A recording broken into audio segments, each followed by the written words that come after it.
Mesdames, Messieurs, bonsoir et bienvenue sur Camnews 24, votre fenêtre d'information émettant depuis Garoua. Ce soir, toute l'actualité nationale et internationale décryptée pour vous. Au sommaire, clap de fin devant le Conseil constitutionnel, la bataille de couleurs et de postures entre partis politiques a tourné court. Les recours introduits par le FSNC contre l'UDC et par le SDF contre le PURS ont été déclarés irrecevables pour forclusion. Une décision qui met un terme à la querelle, mais qui relance le débat sur la stratégie des formations en liste. Les détails dès l'attaque du 20h. Tokyo 2025, le Cameroun et les partenaires africains scellent un nouveau pacte pour le développement. La 9e édition de la conférence internationale de Tokyo sur le développement de l'Afrique s'est achevée sur un engagement fort des partenariats. Le Cameroun était représenté par le Premier ministre Joseph Dion Ngouti, agissant au nom du chef de l'État. Les précisions dans ce journal, c'est tout pour les titres et je vous dis tout et tout de suite.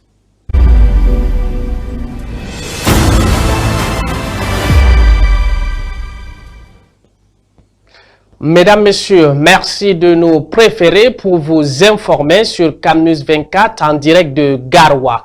Conseil constitutionnel, fin de la bataille politique entre le FSNC et l'UDC, SDF et PURS. La bataille de couleurs et de posture entre partis politiques a trouvé son épilogue devant le Conseil constitutionnel. Saisi par le FSNC contre l'UDC et par le SDF contre le PURS, l'organe juridictionnel a déclaré les deux recours irrecevables pour forclusion, mettant ainsi un terme à la querelle et relançant le débat sur les stratégies de formation en liste. Les commentaires de Guy Zogo. La bataille des couleurs et autres postures entre le FSNC et l'UDC et le SDF et le PURS a tourné court devant le Conseil constitutionnel. Dans l'un et l'autre cas, le Conseil constitutionnel a jugé irrecevables les recours du FSNC contre l'UDC et du SDF contre le PURS pour forclusion. Le Conseil déclare la requête du candidat aussi irrecevable pour forclusion. Une décision qu'approuvent les conseils de l'UDC et de l'ECAM. Nous, on ne pouvait pas être attaqués pour avoir choisi une couleur que Issa Tiruma Bakari avait choisi comme nous, puisque les partis politiques étaient légalisés en 2007. La décision se justifie sur le plan juridique. Les contestations portant rejet ou acceptation d'une candidature ainsi que celles relatives à la couleur, au sigle ou au logo doivent être portées au Conseil constitutionnel dans les 2 jours qui suivent la publication des listes par Elections Cameroun.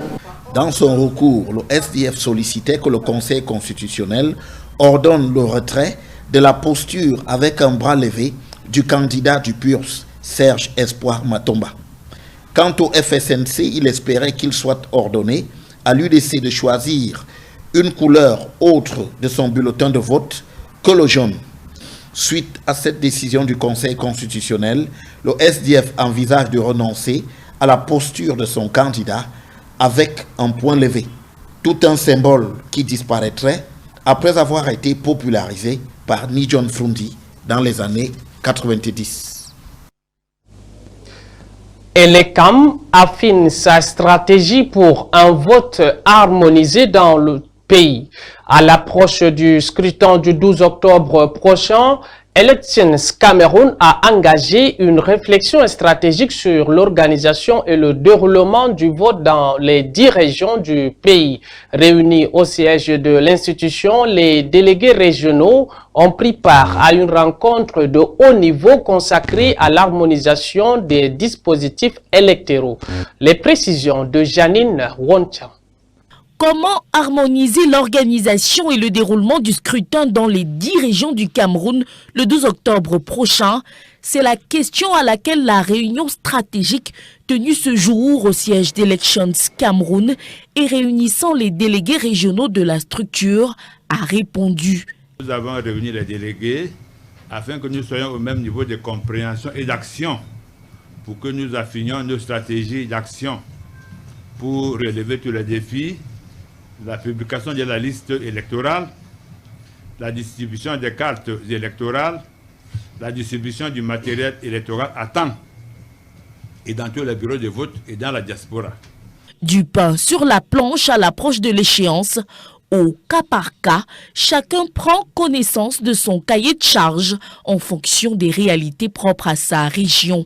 Ces actions visent principalement la distribution des cartes, le convoyage du matériel électoral sur le terrain et toute autre activité qui vont nous permettre d'avoir une élection transparente, crédible et apaisée sur le terrain. Les régions en crise bénéficient d'une attention particulière. Nous venons d'une zone en crise dont notre principale contrainte est sécuritaire. C'est le défi qu'Elecam devra relever au sud-ouest. Les difficultés que nous rencontrons, c'est l'accès dans les zones inondées. Pour surmonter ces obstacles, le directeur général des élections affirme que des moyens seront mis à disposition pour la sérénité de cette élection. Vous êtes sur CamNews 24, annoncé en titre, clap de fin pour la 9e édition de la conférence internationale de Tokyo sur le développement de l'Afrique. Les participants ont adopté à l'unanimité la déclaration de Tokyo à Hamas, réaffirmant leur volonté de bâtir un partenariat solide en phase avec les réalités actuelles. Parmi les signataires figure le représentant du chef de l'État, le Premier ministre Joseph Dion Ngouté, témoignant de l'engagement du Cameroun dans cette dynamique. Retrouvons en direct de Yokohama, Laurentine Bekomo.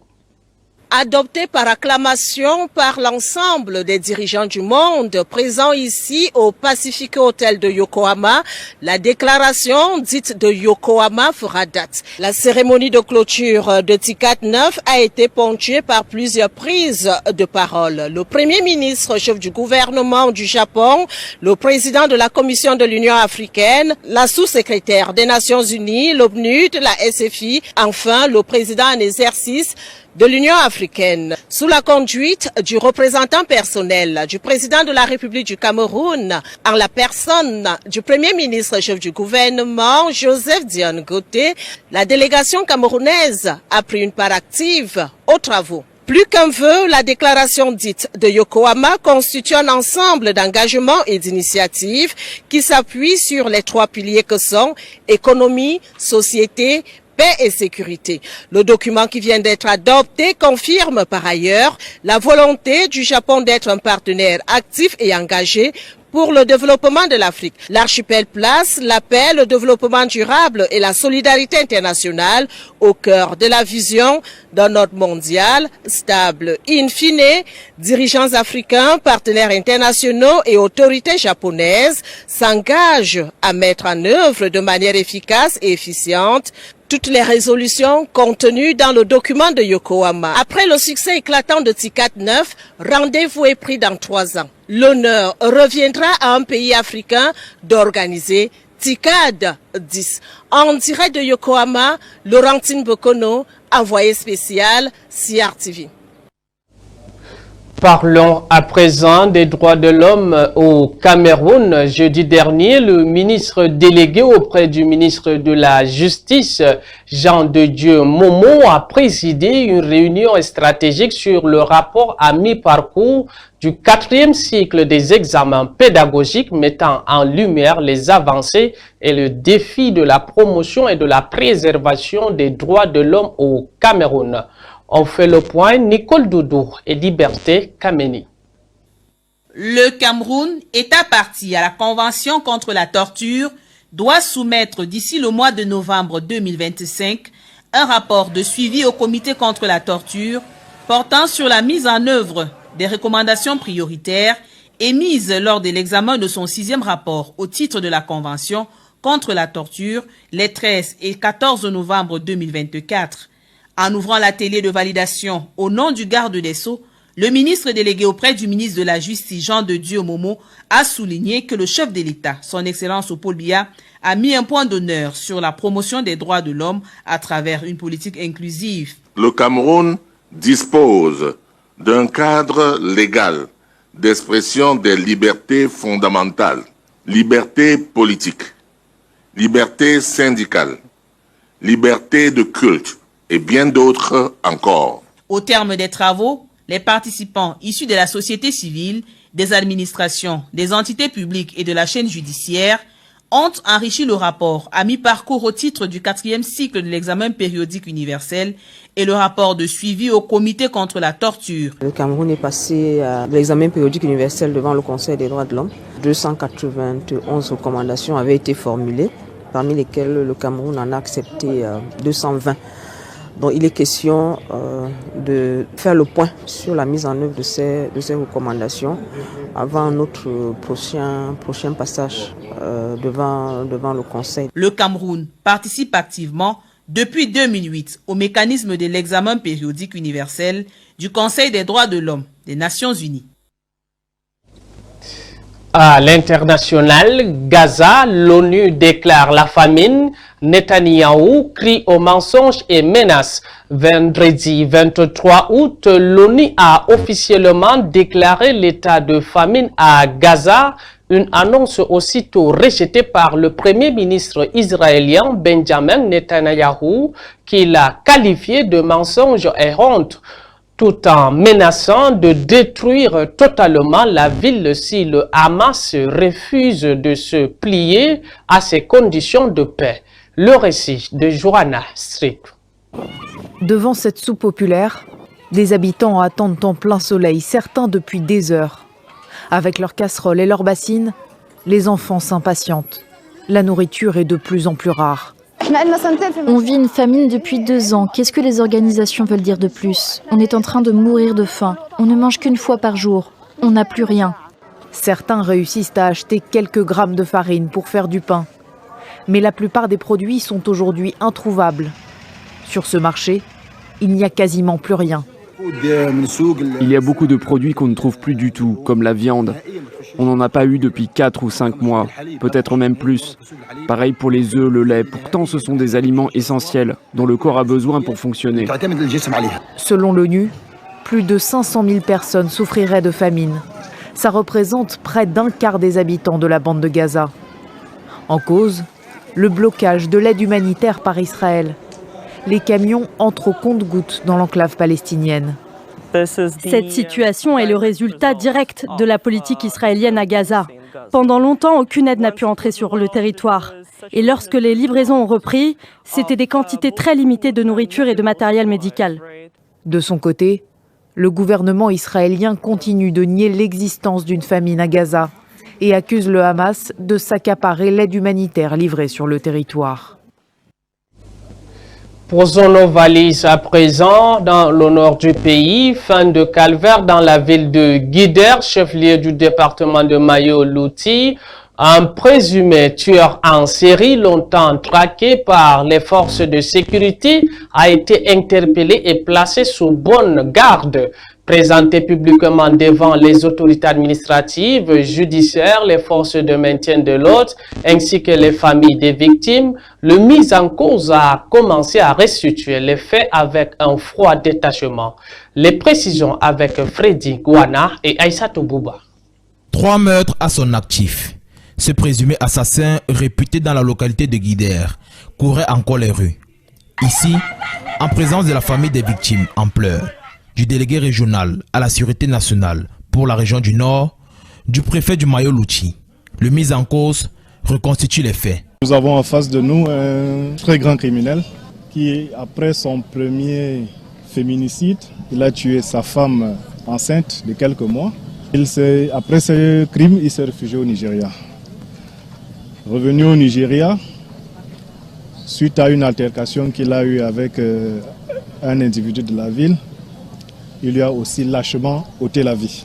Quelques jours plus tard, le 19, il s'est retrouvé de nouveau en altercation avec un autre individu à qui il a toujours lâchement ôté la vie. Et à chaque fois qu'il commettait ces forfaits, Il s'est réfugié du côté du Nigeria avant de revenir. Après ces 3 homicides, il avait planifié 2 autres crimes. D'après les enregistrements audio que nous avons exploités.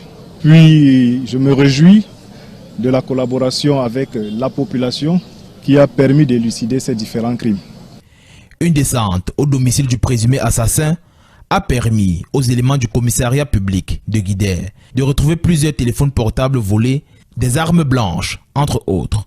En un temps record, moins de 3 semaines, un crime est commis et immédiatement les auteurs sont interpellés. Donc je suis ici pour les féliciter. Et pour cela nous voulons vigoureusement féliciter le commissaire de sécurité publique ici présent. Nous voulons donc ici demander à nos populations de collaborer avec nos forces de maintien de l'ordre pour davantage les sécuriser et encore mieux sécuriser leurs biens. L'appel des forces de l'ordre est le même. Les populations doivent dénoncer tout individu suspect auprès des autorités locales. Mesdames, Messieurs, vous êtes sur CamNews 24 et vous n'avez pas tort de suivre le 20h. Marché Mokolo, démantèlement d'une brasserie clandestine de vin de palme, une opération coup de fil a permis aux forces de maintien de l'ordre de mettre un terme aux activités d'une brasserie clandestine spécialisée dans la fabrication et la vente de vin de palme frélaté au marché Mokolo à Yaoundé. Une quinzaine de personnes ont été interpellées à la suite de plusieurs plaintes de consommateurs. Suivons Kevin Djirga. Ces bidons sont pleins. 1000 litres, c'est environ la production journalière en vin blanc de cette palmarès d'un autre genre. Depuis plus de 5 ans, dans le quartier Fama, ici au 7e arrondissement de Yaoundé, ce sont ces cueilleurs devenus chimistes qui fournissent les marchés de Yaoundé en vin blanc communément appelé Matango. Loin de la cueillette habituelle, ils mélangent eau, sucre, écorce, résidus de vin blanc, poudre de manioc et même quelques abeilles dans ces fûts bleus. Je n'ai pas dans les plus de plusieurs villages. Je cherche le vin et viens avec ça mon coup. Je viens avec ça en soirée, ça dort.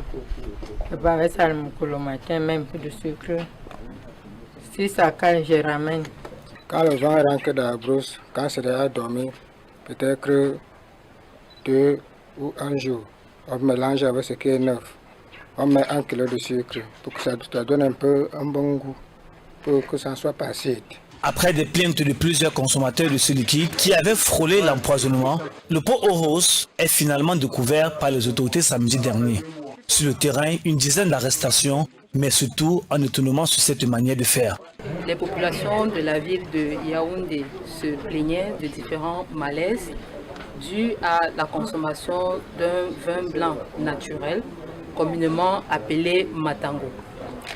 Après renseignement, nous sommes parvenus à démanteler une usine, comme vous l'avez bien constaté, de fabrication artisanale qui fabrique ce vin Matango à l'aide d'une eau provenant d'un puits qui est à l'intérieur de la maison, de l'amidon, du sucre. Une chaîne bien huilée qui partait des collecteurs aux vendeurs en passant par les distributeurs, mais surtout les transformateurs qui a sévi plus de 5 ans dans la ville de Yaoundé, au grand mépris de la santé des consommateurs. Quand je la commande, je l'appelle, si elle peut me livrer. Si oui, je viens. Si elle me dit non, je ne dois pas venir.